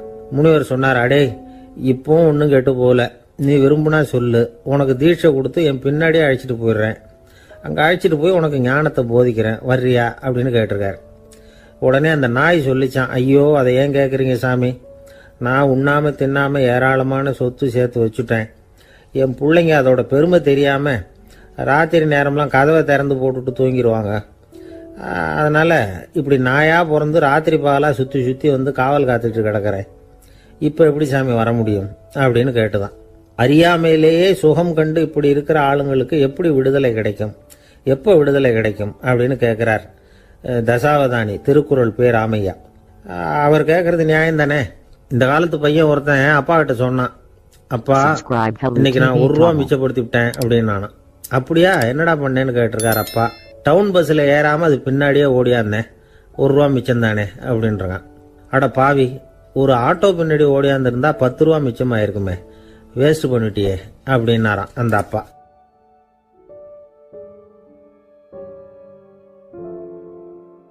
ஒரு தடவை நாரதர் ஒரு தெரு வழியாக போய்கிட்டு இருந்தார். வழியில் ஒருத்தர் வேத சாஸ்திரம்லாம் படிச்சுக்கிட்டு உட்காந்துருந்தார். அவர் நாரதரை பார்த்து எங்கே போயிட்டு இருக்கிறீங்கன்னு கேட்டார். கடவுளை பார்த்துட்டு வரலாம்னு போயிட்டுருக்கிறேன் அப்படின்னார் நாரதர். அப்படின்னா அவர்கிட்ட எனக்கு எப்போ முக்தி கிடைக்கும்னு கேட்டுட்டு வாங்களேன் அப்படின்னார் இவர். சரி கேட்டு வரேன் அப்படின்னு சொல்லிவிட்டு நாரதர் நடந்தார். கொஞ்சம் தூரத்தில் ஒரு மரத்தடியில் ஒரு தொழிலாளி செருப்பு தைச்சிக்கிட்டு உட்காந்துருந்தார். அந்த ஆளும் அதே மாதிரி கேட்டுக்கிட்டார். எனக்கு எப்போ முக்தி கிடைக்கும்னு கடவுள்கிட்ட கேட்டுக்கிட்டு வாங்களேன்னார். அவர்கிட்டையும் சரின்னு சொல்லிவிட்டு நாரதர் நேராக வைகுண்டத்துக்கு வந்து சேர்ந்தார். கடவுளை பார்த்தார். இவங்க 2 பேரும் சொல்லி அனுப்பின விஷயத்தை பற்றி கேட்டார். அதுக்கு கடவுள் சொன்னார், அந்த செருப்பு தைக்கிற தொழிலாளி உடல் நீத்ததும் உடனே என்னை வந்து அடைவான். ஆனால் அந்த சாஸ்திரம் படித்த ஆள் இப்போதைக்கு என்கிட்ட வந்து சேரமாட்டான். அவன் இன்னமும் பல பிறவிகள் எடுத்து அங்கேயே இருக்க வேண்டியிருக்குது. எப்போ இங்கே வந்து சேருவான்னு எனக்கே தெரியாது அப்படின்னார். நாரதருக்கு இதோட ரகசியம் என்னங்கிறது புரியல. எனக்கு ஒன்றும் புரியலையேன்னாரான் கடவுள்கிட்ட. சீக்கிரம் புரிஞ்சுக்குவேன், நீ திரும்பி போகிறப்போ நான் இங்கே வைகுண்டத்தில் என்ன செஞ்சுக்கிட்டு இருக்கேன்னு கேட்டால், ஒரு ஊசியின் துவாரத்தில் ஒரு யானையை கோத்துக்கிட்டு இருக்கிறேன்னு அவங்கக்கிட்ட சொல்லு அப்படின்னார் கடவுள் சிரிச்சுக்கிட்டே. நாரதர் பூமிக்கு திரும்பினார். கடவுளை பார்த்தீங்களா எப்படி இருக்கார் அப்படின்னு விசாரித்தார். வேத சாஸ்திரம் படித்தவர். ஓ பகவானா, அவர் யானையை ஊசியின் காதில் நுழைச்சிக்கிட்டு இருக்கிறார் பார்த்தேன்னார் நாரதர். ஊசி காதில் யானையா? அது எப்படி முடியும்? நீங்கள் சொல்கிறத நான் நம்ப மாட்டேன்னு விட்டார் அவர். சரி, இந்த ஆளுக்கு இறைவன் பேரில் நம்பிக்கை இல்லை அப்படிங்கிறத நாரதர் புரிஞ்சுக்கிட்டார். அடுத்தபடியாக அந்த தொழிலாளி இருந்த இடத்துக்கு போனார். இறைவனை பார்த்தீங்களான்னு கேட்டார் அவர். பார்த்தேன், ஒரு ஊசி துவாரத்தில் யானையை கோத்துக்கிட்டு இருந்தார் அப்படின்னு சொல்லிவிட்டு நாரதர் அந்த ஆள் முகத்தை கவனித்தார். அந்த தொழிலாளி இதை கேட்டுட்டு கொஞ்சம் கூட ஆச்சரியப்படலை. அவரால் முடியாத காரியம் கூட உண்டானார். என்ன இப்படி சொல்கிற? ஊசியின் துவாரத்தில் யானையை கோக்க முடியும்னு நீ நம்புறியா அப்படின்னு கேட்டார் நாரதர். நிச்சயமாக நம்புகிறேன்னார் அவர். அது எப்படி அப்படின்னு கேட்டார் இவர். இதை பாருங்கள், நான் இந்த ஆலமரத்தடியில் தான் தினமும் உட்காந்துருக்கிறேன். தினமும் இந்த மரத்திலிருந்து எவ்வளவோ பழம் கீழே விழுது. இந்த பழத்தில் இருக்கிற ஒவ்வொரு விதையிலேயும் உள்ள ஒரு ஆலமரம் இருக்குது. ஒரு சின்ன விதைக்குள்ள ஒரு பெரிய ஆலமரம் இருக்க முடியுங்கிறப்ப ஊசி துவாரத்தில் கடவுள் யானையை நுழைய வச்சாருங்கிறத ஒத்துக்கிறதுல என்ன கஷ்டம் இருக்குது அப்படின்னு ரொம்ப சர்வசாதாரணமாக பதில் சொன்னாராம் அந்த தொழிலாளி. நாரதர் யோசனை பண்ணார். இந்த தொழிலாளி வேத சாஸ்திரங்களையெல்லாம் படிக்கலைன்னா கூட அறிவுபூர்வமாக சிந்தித்து இறைவனை நம்புகிறான். அதனால தான் கடவுள் இந்த ஆளுக்கு சீக்கிரம் முக்தி கிடைக்கும்னு சொன்னார் அப்படிங்கிறத புரிஞ்சுக்கிட்டாராம். இந்த கதையில் வர்ற கடவுள், நாரதர், வைகுண்டம் இதெல்லாம் ஒரு பக்கம் இருக்கட்டும், ஒரு சின்ன விதைக்குள்ளே ஒரு பெரிய ஆலமரம் தூங்கிக்கிட்டு இருக்கு அப்படிங்கிற உண்மை, அந்தரத்தில் 1000 கிரகங்கள் சுற்றிக்கிட்டு இருக்குங்கிற உண்மை, இதெல்லாம் நாம் பார்த்துக்கிட்டு தானே இருக்கிறோம். இந்த உண்மைகள் அதிசயமாக நமக்கு தெரியறதுனால அதை நம்பாமல் இருந்துட முடியாது. இயற்கையை பரிபூர்ணமாக நம்புங்கள், அந்த நம்பிக்கையே நம்ம வாழ்க்கைக்கு ஆதாரம் அப்படிங்கிறத விளக்கறதுக்காக தான் இந்த கதை. இந்த காலத்தில் நம்ம பிள்ளைங்களுக்கெல்லாம் இது மாதிரி நம்பிக்கை அதிகமாகவே இருக்குது. ஒரு நாள் ஒரு சின்ன பையன்கிட்ட கேட்டேன், ஏன்பா கடவுள் ஒரு பானைக்குள்ளே ஒரு யானையை நுழைய வச்சுட்டாருன்னு சொன்னால் அதை நீ நம்புவியா அப்படின்னு கேட்டோம். நம்புவேன் சார், அது ஒன்றும் பெரிய அதிசயம் இல்லைன்னா. எப்படிறான்னு கேட்டோம். எப்படின்னா அந்த பானை அந்த யானையை விட பெருசாக இருந்திருக்கும், அவ்வளவுதான் அப்படின்னு சொல்கிறான். பக்தின்னு சொல்கிறோம் இல்லையா, அது 3 வகைப்படும் அப்படிங்கிறார் ஒரு பெரியவர். அது என்ன 3 வகைன்னா, தெய்வ பக்தி, அடியார்கள் பக்தி, குரு பக்தி. அடியார் பக்தியை விட தெய்வ பக்தியை விட குரு பக்தி தான் ரொம்பவும் சிறந்ததுங்கிறார் அவர். தெய்வத்துக்கிட்ட செஞ்ச பாவம் குருநாதர்கிட்ட தீர்ந்துருமா, குருநாதர்கிட்ட செஞ்ச பாவம் தெய்வத்துக்கிட்ட போனாலும் தீராதான். இப்படி பெரியவங்களாம் சொல்லி வச்சுருக்கிறாங்க. ஒரு காடு, அங்கே அயோத தௌமியர் அப்படின்னு ஒரு தபோதனர், அவர் பல மாணவர்களை ஒன்றா சேர்த்து ஒரு குருகுலம் நடத்திக்கிட்டு இருக்கிறார். பல தரப்பட்டவங்க, பல திறப்பட்டவங்க மாணவர்கள் அதில் சேர்ந்து படிச்சுக்கிட்டு இருக்கிறாங்க. பாஞ்சால ராஜகுமாரன் ஒருத்தனும் அந்த குருகுலத்தில் சேர்ந்து படிச்சுக்கிட்டு இருக்கிறான். அவன் பேர் ஆருணி. பெரிய இடத்து புள்ள, இருந்தாலும் படுப்பில் ரொம்ப கெட்டிக்காரனாக இருந்தான். அவன் தான் அங்கே முதல் மாணவன். ஒரு நாள் குருநாதர் அந்த அரசகுமாரனை கூப்பிட்டார். நம்ம குருகுலத்துக்கு சொந்தமான வயலில் தண்ணீர் பெருகி வெள்ளம் பயிரை அழிக்குதான். அதனால் நீ போய் மடையை அடைச்சிட்டு வந்துரு அப்படின்னார். அந்த அரசகுமாரன் உடனே புறப்பட்டான். குருநாதர் சொல்லிட்டார்ல, உடனே புறப்பட்டான். நான் பெரிய இடத்து பிள்ளையாச்சே, ராஜகுமாரனாச்சே, ரொம்ப செல்வாக்கூட வளர்ந்தவனாச்சே, நான் போய் வயலில் இறங்கி வேலை செய்கிறதா அப்படின்னுலாம் அவன் நினைக்கல. குருநாதர் கட்டளையை நிறைவேற்ற வேண்டியது நம்ம கடமை அப்படின்னு நினச்சான். உடனே ஒரு மண்வெட்டியை தூக்கி தோளில் வச்சுக்கிட்டு புறப்பட்டு போயிட்டான். வயலுக்கு போனான். பார்த்தான், தண்ணி கரையை உடச்சிக்கிட்டு வயலுக்குள்ளே ஏகமாக பாஞ்சிக்கிட்டு இருக்குது. இவன் மண்வெட்டியால் களிமண்ணை புல்லோடு சேர்த்து புல் பத்த மாதிரி வெட்டி வெட்டி போட்டான். இருந்தாலும் மடையை அடைக்க முடியல. தண்ணி அதை மீறி வந்துக்கிட்டே இருக்குது. தண்ணி வேகமாக வயலுக்குள்ளே போய்கிட்டே இருக்குது. போடுற பத்தையெல்லாம் கரைஞ்சி கரைஞ்சி போயிட்டுருக்கு. இருந்தாலும் இவன் தன்னுடைய முயற்சியை கைவிடலை. வெட்டி வெட்டி போட்டுக்கிட்டே இருக்கிறான். காலையில் அங்கே போனவன் சாயந்தரம் வரைக்கும் இப்படி செஞ்சுக்கிட்டு இருக்கிறான். உடம்பும் மனசும் ரொம்பவும் சோர்ந்து போச்சு. இருந்தாலும் குருநாதர் இட்ட கட்டளையை நிறைவேற்றாமல் இருக்கிறோமேங்கிற ஒரு குறை அவனுக்கு இருக்குது. குரு கட்டளையை நிறைவேற்றாத நான் இன்னமும் இருக்கணுமா அப்படின்னு யோசனை பண்ண ஆரம்பிச்சிட்டான். என்ன செய்யலாம்னு பார்த்தான். நம்ம குருநாதர் இட்ட பணிக்காக இந்த உடம்பையே தியாகம் பண்ணலாம் அப்படின்னு முடிவு பண்ணான். தண்ணி பாயுதில் அதுக்கு குறுக்க விழுந்து அப்படியே மடையை அடைச்சிக்கிட்டு அப்படியே படுத்துட்டான். இது மற்றவங்களுக்கு தெரியாது. அன்னைக்கு ராத்திரி ஒரு விளக்கு முன்னாடி உட்காந்து குருநாதர் பிள்ளைங்களுக்கு பாடம் சொல்லி கொடுத்துக்கிட்டு இருக்கிறார். வரிசையில் இருக்கக்கூடிய ராஜகுமாரனை காணலை. நம்ம ஆருணி எங்கே போனா அப்படின்னு சொல்லி மற்ற மாணவர்களை விசாரித்தார். இப்போ அவங்க சொன்னாங்க, சுவாமி அவன் காலையில் வயலுக்கு மடையை அடைக்கிறதுக்காக போனான், நீங்கள் தான் போக சொன்னீங்க, இன்னும் திரும்பி வரல அப்படின்னு அவர் பையன். குருநாதர் உடனே ஒரு தீவெட்டி எடுத்துக்கிட்டு மாணவர்களை அழைச்சிக்கிட்டு வயலுக்கு போனார். அங்கே போய் பார்த்தா ஆளை காணும். ஆருணி ஆருணின்னு சொல்லி சத்தம் போட்டு கூப்பிட்டு பார்க்குறார். நான் இங்கே இருக்கேன் குருநாதா அப்படின்னு காலுக்கு அடியிலேருந்து ஒரு சத்தம் வருது. குனிஞ்சு பார்த்தா அவன் மடையில் படுத்துருக்குறான். என்னப்பா இதுன்னார். காலையிலேருந்து இந்த மடையை அடைச்சி பார்த்தேன் சுவாமி, முடியல, அதனால் இப்படி குறுக்க படுத்துட்டேன். என்னை தாண்டறதுக்கு பயந்து போய் தண்ணியே தேங்கி நின்றுட்டுது அப்படின்னா. அவனுடைய குரு பக்தியையும் அவனை தாண்டறதுக்கு அஞ்சு நிற்கிற தண்ணி தேக்கத்தையும் பார்த்துட்டு எல்லாரும் ரொம்ப ஆச்சரியப்பட்டு போயிட்டாங்களாம். ஆருணி எழுந்திரிச்சு வா அப்படின்னு கூப்பிட்டாரான் குருநாதர். அவன் தண்ணீரை பொழந்துக்கிட்டு எழுந்திரிச்சு வந்தானான். அதனால் அவனுக்கு உத்தாலகன் அப்படின்னு ஒரு பேர். உத்தாலகன்னா தண்ணீரை பிளந்தவன் அர்த்தம். அந்த உத்தாலகன் மாதிரி இந்த காலத்து மாணவர்களுக்கும் குரு பக்தி வேணும் அப்படின்னு சொன்னோம் ஒரு பள்ளிக்கூடத்தில். உடனே நிறைய மாணவர்கள் எழுந்திரிச்சு நின்னாங்க. சார், நீங்கள் எங்களை இன்னமும் சரியாக புரிஞ்சுக்கலன்னு நினைக்கிறோம். அன்னைக்காவது ஒருத்தன் அப்படி இருந்தான், இன்னைக்கு ஏகப்பட்ட உத்தாலகர்கள் இருக்கிறோம். எங்கள் வாத்தியார் கட்டளை இட்டால் இப்போவே அது மாதிரி வயலுக்கு போய் மடையில் குறுக்கப்படுத்துக்கிறதுக்கு இந்த வகுப்பில் உள்ள அத்தனை பேரும் தயாராக இருக்கிறோம் அப்படின்னாங்க.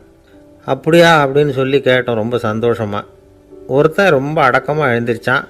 அப்புறம் சொன்னான், ஆமாம் சார், வகுப்பில் இவர் நடத்துகிற பாடத்தை கேட்டுக்கிட்டு இருக்கிறத விட பேசாமல் போய் மடையில் படுத்துடுறது ஒன்றும் கஷ்டமான காரியமாக இருக்காது, அதனால தான் எல்லாரும் அங்கே போகிறேன்னு சொல்கிறோம் அப்படிங்கிறான்.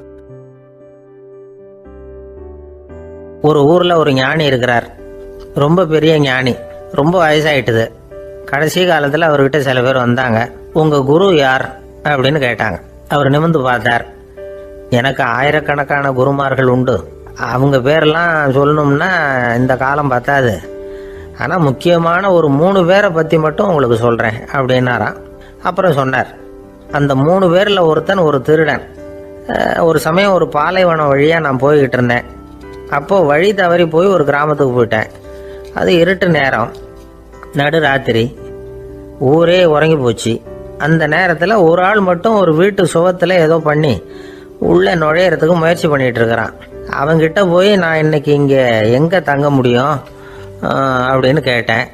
அதுக்கு அவன், இந்த ராத்திரி வேளையில் அது ரொம்ப சிரமம், ஒரு திருடனோட உங்களால் தங்க முடியும்னா நீங்கள் என்னோட தங்கலாம் அப்படின்னா. நான் அவங்க கூட 1 மாதம் தங்கியிருந்தேன். ஒவ்வொரு நாள் ராத்திரியும் இப்போ நான் என்னுடைய வேலைக்கு போகிறேன், நீங்கள் ஓய்வு எடுத்துக்கோங்க அப்படின்னு சொல்லிவிட்டு போவான். அவன் திரும்பி வந்த உடனே உனக்கு ஏதாவது கிடைச்சிதான்னு நான் கேட்பேன். அதுக்கு அவன், இன்னைக்கு ராத்திரி ஒன்றும் இல்லை, நாளைக்கு மறுபடியும் முயற்சி பண்ணுவேன் அப்படின்பா. எப்பவும் அவன் நம்பிக்கை இழந்ததே கிடையாது, எப்பவும் சந்தோஷமாகவே இருப்பான்.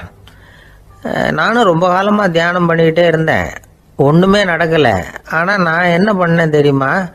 மனசு வருத்தப்படும், நம்பிக்கை இழந்துருவேன். அப்போல்லாம் அந்த திருடனுடைய விடாமுயற்சி தான் ஞாபகத்துக்கு வரும். அதனால் அந்த திருடன் எனக்கு ஒரு குரு. என்னுடைய 2வது குரு யாருன்னா அது ஒரு நாய்.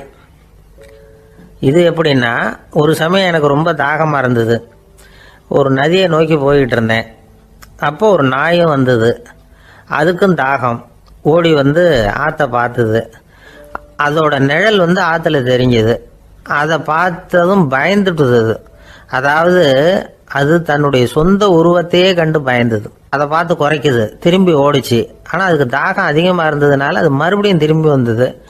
பார்த்தா மறுபடியும் தண்ணியில் நாயோட உருவம் தெரியுது. இப்படி சில தடவை பண்ணிச்சு. இருந்தாலும் கடைசியில் தண்ணியில் குதிச்சுட்டுது துணிஞ்சி. இப்படி குதித்த உடனே அதோட உருவமும் மறைஞ்சுட்டுது. இதை பார்த்தேன். நான் என்ன புரிஞ்சுக்கிட்டேன்னா, எவ்வளவுதான் பயம் இருந்தால் கூட ஒருத்தன் தைரியமாக காரியத்தில் இறங்கணும் அப்படிங்கிறத புரிஞ்சுக்கிட்டேன். இந்த போதனை அந்த நாய்கிட்ட இருந்து எனக்கு கிடைச்சிது. இது ஒன்று. அடுத்தது என்னுடைய 3வது குரு யாருன்னா அது ஒரு சின்ன குழந்தை. நான் ஒரு சமயம் ஒரு நகரத்துக்கு போனேன். அங்கே ஒரு குழந்தை எரிகிற மெழுகுவத்தி ஒன்று எடுத்துக்கிட்டு வந்தது. நான் அந்த குழந்தைய பார்த்து வேடிக்கையாக கேட்டேன், ஏன் பாப்பா இந்த மெழுகுவத்தியை நீயாவே கொளுத்துனியா அப்படின்னு கேட்டேன். ஆமான்னுது அந்த குழந்தை. சரி, இந்த மெழுகுவத்தி முன்னாடி எரியாமல் இருந்தது, இப்போ எரியுது. இந்த மெழுகுவத்திக்கு வெளிச்சம் எங்கேருந்து வந்தது? அதை எனக்கு காட்ட முடியுமா அப்படின்னு கேட்டேன் அந்த குழந்தைகிட்ட. இதுக்கு அந்த குழந்தை சிரிச்சுக்கிட்டு அந்த மெழுகுவத்தியை ஊதி அணைச்சுட்டுது. அதுக்கப்புறம் என்னை பார்த்து கேட்டுது, இப்போ இந்த மெழுகுவத்தியின் வெளிச்சம் போனதை பார்த்தீங்க இல்லையா, அது எங்கே போச்சுன்னு எனக்கு சொல்லுங்க அப்படின்னுது. அந்த குழந்தை இப்படி கேட்டதும் என்கிட்ட இருந்த ஆணவம் அழிஞ்சுட்டுது.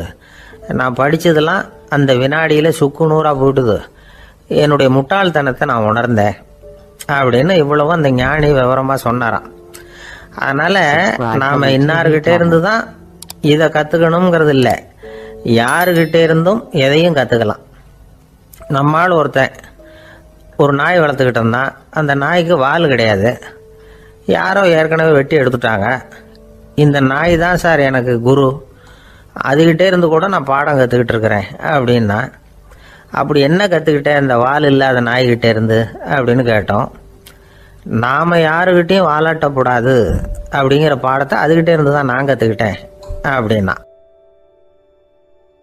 ஒரு ஊரில் ஒரு துறவி இருந்தார், புத்த சமய துறவி. அந்த ஊர் மன்னன் அவரை பற்றி கேள்விப்பட்டிருக்கான். ஒரு நாள் புறப்பட்டு போனான். துறவியின் பாதங்களை தொட்டு வணங்கினான். அதுக்கப்புறம் சொன்னான், ஐயா, நான் உங்களை அரண்மனைக்கு அழைச்சிட்டு போகிறதுக்காக வந்திருக்கிறேன். இனிமேல் நீங்கள் இங்கே எதுக்கு இருக்கணும் அப்படின்னானா. அவன் மனசுக்குள்ளே என்ன நினைப்புன்னா, இவர் எங்கே வர போகிறாரு, நான் ரொம்ப எளிமையானவன், எனக்கு எதுக்கு அரண்மனை வாசம்னு சொல்லி விடுவார் அப்படின்னு நினச்சிருக்கான். ஆனால் அந்த துறவி என்ன பண்ணார் தெரியுமா? அப்படியா, சரி போகலாம், வா, போய் உன் ரதத்தை கொண்டுட்டு வா, அரண்மனைக்கு போகும்பொழுது அதுக்கு தகுந்த மாதிரி ஆடம்பரமாக போகணும் அப்படின்னு விட்டாரான். துறவி இப்படி சொன்னதும் அந்த மன்னனுக்கு மனசுக்குள்ளே சந்தேகம் வந்துட்டுது. இவர் உண்மையிலேயே துறவி தானா, ஏமாத்து பேர் வழி மாதிரி தெரியுதே அப்படின்னு நினச்சிருக்கான். இருந்தாலும் இனிமேல் என்ன பண்ணுறது, சொல்லியாச்சு. ரதத்தை கொண்டுகிட்டு வந்தான். துறவி ஏறி உட்காந்தார். பக்கத்தில் ராஜா. அவர் ரொம்ப உற்சாகமாக வரார். இவன் ரொம்ப சோர்ந்து போய் வரான். துறவி மரத்தடியிலேயே வாழ்ந்து பழக்கப்பட்டவர். அரண்மனையில் எளிமையாக ஒரு இடத்துல உட்காந்துக்குவார் அப்படின்னு நினச்சான். ஆனால் அப்படி இல்லை. அரண்மனைக்கு வந்த உடனே அந்த துறவி அதை கொண்டுட்டு வா, இதை கொண்டுட்டு வான்னு சொல்லி உத்தரவு போட ஆரம்பிச்சுட்டார். அரண்மனையில் இருந்தால் அரசனை மாதிரி இருக்கணும் அப்படிங்கிறார். ராத்திரி பூரா சௌகரியமாக தூங்கினார். பகலில் அரண்மனை தோட்டத்தில் உலாவ வேண்டியது, நீச்சல் குளத்தில் குளிக்க வேண்டியது, இப்படியே பொழுது போக்கிட்டு இருக்கிறார். அந்த அரண்மனையில் துறவி மகிழ்ச்சியாக இருக்கிறார். மன்னனால் அப்படி இருக்க முடியல. அவருக்கு எந்த கவலையும் இல்லை, இவனுக்கு அரசாங்க கவலைகள். துறவி அப்படி இருக்கிறத இவனால் தாங்கிக்க முடியல. ஒரு நாள் அவர்கிட்டயே போய், நான் உங்ககிட்ட கொஞ்சம் பேசணும்னு நானா. துறவி பார்த்தார். நான் இந்த அரண்மனைக்கு வரும்பொழுதே நீ என்னமோ என்கிட்ட கேட்கணும்னு நினைச்ச, ஏன் கால தாமதம்? நீ அனாவசியமாக உன்னையே தொந்தரவு பண்ணிட்டு இருக்கிற, நீ கவலையாக இருக்கேங்கிறது எனக்கு புரியுது. நான் மரத்தடியில் இருந்தப்போ கூட என்னை அடிக்கடி சந்திச்சுக்கிட்டு இருப்பேன், ஏதாவது விளக்கம் கேட்கறது உண்டு. இங்கே வந்த பிறகு என்னை சந்திக்கிறது கூட அபூர்வமாக போயிட்டுது. நீ இப்போ என்ன கேட்க போறேங்கிறது எனக்கு தெரியும், இருந்தாலும் கேள் அப்படின்னாராம். வேற ஒன்றும் இல்லைங்க. இப்போ உங்களுக்கும் எனக்கு என்ன வித்தியாசம்? 2 பேரும் அரண்மனையில் தான் இருக்கிறோம்.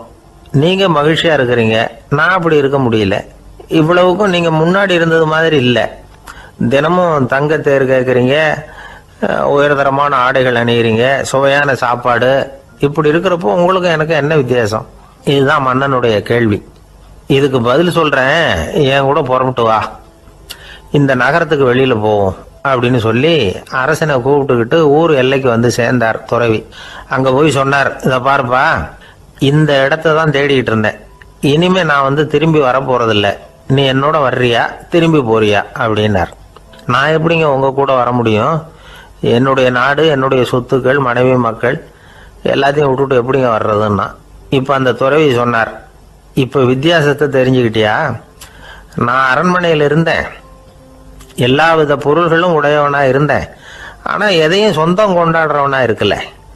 ஆனால் நீ அப்படி இல்லை, எல்லாத்தையும் சொந்தம் கொண்டாடிக்கிட்டு இருக்கிற. இதுதான் நமக்குள்ள வித்தியாசம் அப்படின்னு சொன்னார். அரண்மனை ஆடைகளை அப்படியே கலைஞர் அரசங்கிட்ட கொடுத்தார். உன்னுடைய ஆடைகளை நீயே வச்சுக்கோன்னார். அவர் பாட்டுக்கு நடந்து போனார், திரும்பியே பார்க்கல. அரசனுக்கு அப்பதான் தன்னுடைய அறியாமை விளங்குச்சான். இதுல இருந்து நாம புரிஞ்சுக்க வேண்டியது என்னன்னா, இந்த உலகத்துல எத்தனையோ பொருள்கள், அதையெல்லாம் முறையா பயன்படுத்தினா மகிழ்ச்சி. அதை விட்டுட்டு அதுக்கெல்லாம் சொந்தம் கொண்டாட ஆரம்பிச்சா கவலை. நம்ம ஆட்கள் வந்து சொந்தம் கொண்டாடுற விதமே தனி. ஒரு ஆளு இன்னொருத்தங்கிட்ட ஒரு கொடை கடன் வாங்கியிருந்தான், திருப்பி கொடுக்கல. கொடையை கொடுத்தவன் கேட்டான், என்கிட்ட கடன் வாங்கினிய கொடை, அதை கொஞ்சம் திருப்பி தர்றியான்னா. அது உனக்கு இப்போ அவசரமா தேவைப்படுதா அப்படின்னு கேட்டான் இவன். எனக்கு தேவைப்படல, அந்த கொடையை நான் யாருக்கிட்ட வாங்கியிருந்தேனோ அவனுக்கு இப்போ அது அவசரமா தேவைப்படுது அப்படின்னானா அந்த ஆள். ஒரு கோவில்ல ஆன்மீக சொற்பொழிவு நடந்துகிட்டு இருக்குது. ஒரு பெரியவர் பேசிக்கிட்டு இருக்கார். கடவுளை பத்தியும் சொர்க்கத்தை பத்தியும் மனுஷனை பத்தியும் அவர் விவரமா பேசுறார். எல்லாரும் உட்காந்து கேட்கறாங்க. அந்த கூட்டத்துல ஒரு தத்துவ ஞானியும் உட்கார்ந்துருக்கிறார். அவரு அவருடைய நண்பர். பேசி முடிச்சதும் அந்த பெரியவர் மேடையை விட்டு இறங்கினார். நேரா அந்த தத்துவ ஞானி கிட்ட வந்தார். எப்படி இருந்தது என்னுடைய பேச்சு அப்படின்னு கேட்டார். நீங்க பேசினது ஒண்ணுக்கு ஒண்ணு முரண்பாடா தெரிஞ்சது அப்படின்னாராம் இவரு. நான் என்ன அப்படி தப்பா பேசிவிட்டேன் அப்படின்னாராம் அவரு. கடவுளை நம்புகிறவன் சொர்க்கத்துக்கு போவான்னு சொன்னீங்க, அப்புறம் நல்ல விதமா வாழறவன் சொர்க்கத்துக்கு போவான்னு சொன்னீங்க அப்படின்னாராம். இதுல என்ன முரண்பாடுன்னு கேட்டிருக்காரு அவர். இதுலதான் முரண்பாடு தெரியுது எனக்கு. அதாவது இங்க ஒருத்தன் எல்லா தப்பும் பண்ணிட்டு இருக்கிறான், அவன் வந்து கடவுளை நம்பினான்னா அவன் சொர்க்கத்துக்கு போவானா? இது என்னுடைய முதல் கேள்வி. இல்லைன்னா ஒருத்தன் வந்து எந்த தப்பும் பண்ணல, ரொம்ப ஒழுங்கா வாழ்ந்துகிட்டு இருக்கிறான், ஆனா அவன் கடவுளை நம்பல, அவன் என்ன நரகத்துக்கு தான் போவானா? கடவுள் நம்பிக்கை உள்ள ஒரு திருடன் என்ன ஆவான், எங்க போவான்? கடவுள் நம்பிக்கையே இல்லாத ஒரு நல்லவன் என்ன ஆவான், எங்க போவான்? ஒருத்தன் இங்க கடவுள் நம்பிக்கையோட வாழறது முக்கியமா அல்லது நல்லவனா வாழறது முக்கியமா? இதுதான் இவர் கேட்ட கேள்வி. இதை கேட்டதும் அந்த பெரியவர் வந்து குழம்பி போட்டார். அவர் சொன்னது நியாயம் தானே. கடவுளை நம்புறவன் தான் சொர்க்கத்துக்கு போவான்னா பேசாம கடவுளை நம்பிக்கிட்டு இந்த உலகத்துல எல்லா தப்பும் பண்ணிட்டு இருக்கலாமே. பேச்சாளர் குழப்பத்தோட வீட்டுக்கு போனார். படுத்து தூங்கினாரு. ஒரு கனவு வந்தது. கனவுல அவர் ஒரு ரயில்ல வேகமா போயிட்டு இருக்கிறார். எதிரில் உட்காந்துருக்கிறவரை பார்த்து நாம இப்ப எங்க போறோம்னு கேட்டார். சொர்க்கத்துக்கு போயிட்டு இருக்கிறோம் அப்படின்னாங்களாம். ரயில் போய் நின்னுது. இவர் இறங்கினார். இங்க கௌதம புத்தர் இருப்பார், சாக்ரட்டிஸ் இருப்பார், அவங்கள பார்க்கறதுக்கு ஒரு நல்ல வாய்ப்பு அப்படின்னு நினைச்சுக்கிட்டே அங்கேயும் இங்கேயும் பார்த்தார். அங்க யாருமே இல்லை. ஒரே பாலைவனம் மாதிரி இருக்குது. பச்சை இல்லை, பசுமை இல்லை, பூக்கள் இல்லை, மரம்லாம் மொட்டையா நிக்குது. எலும்பும் தோலுமா சில முனிவர்கள் அங்கேயும் இங்கேயுமா உட்காந்துருக்கிறாங்க. இவர் அவங்க கிட்ட போய் இந்த புத்தர், சாக்ரட்டிஸ் இவங்கெல்லாம் எங்க இருக்கிறாங்கன்னு கேட்டாராம். அப்படி யாரும் இங்க இல்லையே, அவங்கெல்லாம் யாரு அப்படின்னு திருப்பி கேட்டிருக்கிறாங்க. இவருக்கு அதிர்ச்சியா போச்சு. அப்படின்னா அவங்க எங்க போயிருப்பாங்க? உடனே ரயில் நிலையத்துக்கு ஓடி வந்தார். அப்பதான் நரகத்துக்கு ஒரு ரயில் புறப்பட்டுக்கிட்டு இருந்தது அங்கிருந்து. அதுல ஏறி உட்கார்ந்தார். ரயில் வேகமா போச்சு. நரகம் நெருங்க நெருங்க காற்று குளிர்ச்சியா வீச ஆரம்பிச்சுதான். வெளியில பசுமையா இருந்துதான். அழகான மலர்கள், அழகான நீர்நிலைகள், நந்தவனங்கள், ரொம்ப அருமையா இருக்குது. ரொம்ப அங்க இருந்தவங்க எல்லாம் ரொம்ப மகிழ்ச்சியா உல்லாசமா வேற இருந்திருக்கிறாங்க. எங்க பார்த்தாலும் ஆடல் பாடல் உற்சாகம். இவர் ரயிலை விட்டு இறங்கினார். அவருக்கு சந்தேகம், இதுவா நரகம் அப்படின்னு விசாரிச்சிருக்கார். ஆமா, இதுதான் நரகம்னாங்களாம். எனக்கு ஒரு சந்தேகம் இருக்காரு. என்னன்னு கேட்டிருக்காங்க. கௌதம புத்தரும் சாக்ரட்டிஸும் லாவோஸும் இவங்க மாதிரி இன்னும் பல பேரும் கடவுள் நம்பிக்கை இல்லாதவங்க அவங்கெல்லாம் இங்கே இருக்கிறாங்களா அப்படிங்கிறது தான் என்னுடைய சந்தேகம் அப்படின்னாராம். இப்போ அவங்க சொல்லியிருக்கிறாங்க, இப்போ நீங்கள் பார்க்குறீங்களே பசுமையும் பச்சை பயிர்களும் ஆடல் பாடல்களும் அழகிய மலர்களும் இது எல்லாமே கௌதம புத்தரும் சாக்ரட்டிஸும் அது மாதிரி மகான்களும் இங்கே வர ஆரம்பிச்ச பிறகுதான் உண்டாக ஆரம்பிச்சது. இந்த பிரதேசத்தை அவங்க அப்படியே மாத்திவிட்டாங்க. இப்போலாம் இங்கே இருக்கிறவங்க யாரும் சொர்க்கத்துக்கு போகிறதுக்கே ஆசைப்படுறது இல்லை அப்படின்னாங்களாம். இந்த அதிர்ச்சியிலேயே அந்த பெரியவர் கனவு கலைஞ்சி முடிச்சுக்கிட்டார். இதில் இருக்கிற கருத்து என்னன்னா, நல்லவர்கள் எங்கே இருக்கிறாங்களோ அந்த இடத்துக்கு பேர் தான் சொர்க்கம். சொர்க்கம் நரகம்ங்கிறதெல்லாம் ஆன்மீக பண்புகள், அவ்வளவுதான். ஒரு ஊரில் 2 இணைபிரியாத நண்பர்கள். ஒருத்தன் கேட்டான், இப்போ கடவுள் நம்ம முன்னாடி உங்கள் 2 பேரில் யாராவது ஒருத்தர் மட்டும் என்னோட சொர்க்கத்துக்கு வரலாம் அப்படின்னு கூப்பிட்டா நீ என்ன சொல்லுவேன்னு கேட்டானா. இவன் ரொம்ப பெருந்தன்மையாக உன்னையே அழைச்சிட்டு போக சொல்லிடுவேன் அப்படின்ட்டுருக்கான். அப்படின்னா உனக்கு சொர்க்கம் வேணாமான்னு கேட்டிருக்கான் அவன். நீ என்னை விட்டுட்டு போனாவே அப்புறம் இந்த பூலோகமே எனக்கு சொர்க்கம் தாண்டா அப்படின்னு நானா இவன். ஒரே ஒரு ஊர்ல ஒரு பாதிரியார் இருந்தார். ரொம்ப நாள் சந்தோஷமா வாழ்ந்தார். ஒரு நாள் அவர் மடத்து சமையல் அறையில பாத்திரங்களை கழுவி துலக்கி சுத்தப்படுத்திக்கிட்டு இருந்தார். அந்த சமயத்துல ஒரு தேவதூதன் அவர் முன்னாடி நின்னான். இவர் நிமிர்ந்து பார்த்தார். ஆண்டவர் என்னை உங்ககிட்ட அனுப்பியிருக்கிறார், பரலோகத்தில் வாசம் செய்யறதுக்கு உங்களுக்கு நேரம் வந்துட்டுது அப்படின்னு அந்த ஆள். ஆண்டவருக்கு என்னோட ஞாபகம் வந்ததுக்கு நன்றி. ஆனாலும் இப்போ இங்கே நீயே பாரு, எவ்வளவு பாண்டங்கள் பாக்கி இருக்கு, இவ்வளவையும் நான் சுத்தப்படுத்த வேண்டியிருக்கு. நான் நன்றி கெட்டவனாக இருக்க விரும்பலை. இந்த பணியை முடிக்கிற வரைக்கும் என்னுடைய பரலோக வாழ்வை தள்ளி வைக்க முடியுமா? நீ என்ன நினைக்கிற அப்படின்னு கேட்டார். தேவதூதன் தனக்கே உரிய விவேகத்தோட அன்போட பாதிரியாரை பார்த்தான். சரி, என்ன செய்யலாம்ங்கிறத அப்புறம் சொல்கிறேன் அப்படின்னு சொல்லிவிட்டு புறப்பட்டு போயிட்டான். ஒரு நாள் அந்த பாதிரியார் தோட்டத்தில் உள்ள களைகளை எல்லாம் ஒரு களை கொத்தியால் கொத்தி களை எடுத்துக்கிட்டு இருக்கிறார். அந்த சமயத்தில் இந்த தேவதூதன் மறுபடியும் அவர் முன்னாடி நிற்கிறான். பாதிரியார் பார்த்தார். இதை பாரு, இந்த தோட்டம் பூராவும் எவ்வளவு களை மண்டி கிடக்கு, பரலோகம் கொஞ்ச காலம் எனக்காக பொறுத்திருக்கலாம்னு நீ நினைக்கிறியா அப்படின்னு கேட்டார். தேவதூதன் சிரிச்சுக்கிட்டே மறுபடியும் மறைஞ்சிட்டான். மறுபடியும் அவர் களை எடுக்கிறது, தானிய களஞ்சியத்துக்கு வர்ணம் பூசுறது, இப்படிப்பட்ட வேலைகளில் ஈடுபட்டிருக்கார். இன்னொரு நாள் ஒரு மருத்துவமனையில் நோயாளிகளை கவனிச்சுக்கிட்டு ரொம்ப தீவிரமாக இருக்கிறார் அந்த பாதிரியார். ஒரு நோயாளியோட தாகத்துக்கு தண்ணீர் கொடுத்துட்டு நிமிர்ந்து பார்க்குறப்போ தேவதூதன் மறுபடியும் அவர் முன்னாடி நிற்கிறான்.